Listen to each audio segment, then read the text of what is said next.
Supreme court তো পরিষ্কার জানিয়ে দিয়েছে। আপনি কি শুনেছেন? বাড়ির বউ গৃহকর্মে ততটা আগ্রহী নয় কিংবা পারদর্শী নয়। এই মর্মে যেসব শাশুড়ি বা স্বামী নিত্য অশান্তির ঢেউ তোলেন, তাদের অবশ্যই লেখাটা পড়া দরকার। সুপ্রিম কোর্ট জানিয়ে দিয়েছে, যদি কোনো বউ সংসারের কাজ তেমন করতে চায় না বা পারে না, সেই মর্মে এটা ডিভোর্সের কারণ হতে পারে না। আপনার ছেলের বিয়ে দিচ্ছেন একজন মেয়ের সঙ্গে, যে মেয়েটা হয়তো বাপের বাড়িতে অত্যন্ত আদর যত্নে পালিত হয়েছে এতকাল। আজকাল তো সমাজে কম বেশি বেশিরভাগ মেয়েরাই শিক্ষিতা, লেখাপড়ার পাশাপাশি আরো অনেক দিকে সে পারদর্শী। সমাজের একটা বিশাল সংখ্যক নারী আজ উপার্জনশীলা। কেউ ঘরে বসে উপার্জন করে, আবার কেউ বাইরের জগতে।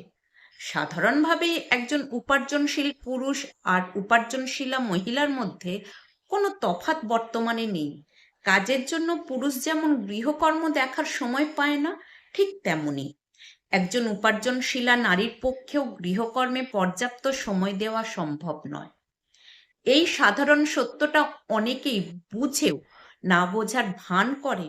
অনেক মহিলা আবার বলেন, কি জানি বাপু, আমি তো সংসার আর অফিস দুটোই সামলে চলেছি, সুতরাং আমি যখন পেরেছি আমার বৌমাকেও পারতে হবে।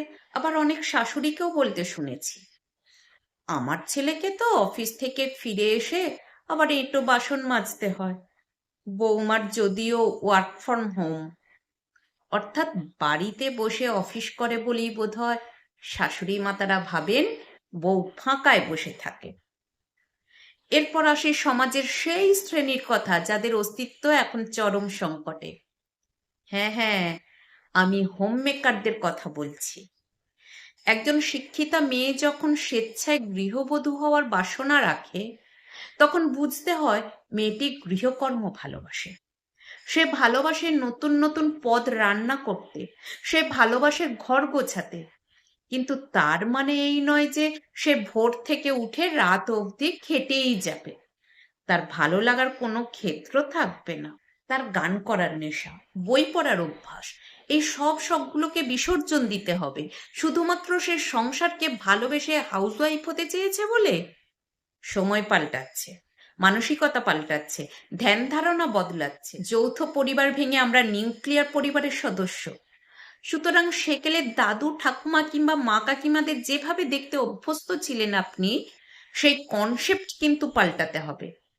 সুস্থ মধ্যবিত্ত সমাজের পরিকাঠামোকে আরো দীর্ঘতর করতে চাইলে বাড়ির বউদের কাজের মেয়ে ভাবা বন্ধ করতে হবে। আবার রিপিট করছি, সুস্থ মধ্যবিত্ত পরিবারের পরিকাঠামোকে আরো দীর্ঘতর করতে চাইলে বাড়ির বউদের কাজের মেয়ে ভাবা বন্ধ করতে হবে। বৈবাহিক সম্পর্কের উদ্দেশ্য হলো নারী পুরুষ মিলিতভাবে একটা নতুন সংসার গড়ে তোলা, সেখানে একজন প্রভু আর একজন ভৃত্য। এই নিম্ন মানসিকতার ধারাবাহিকতা অসহনীয় হয়ে উঠেছে।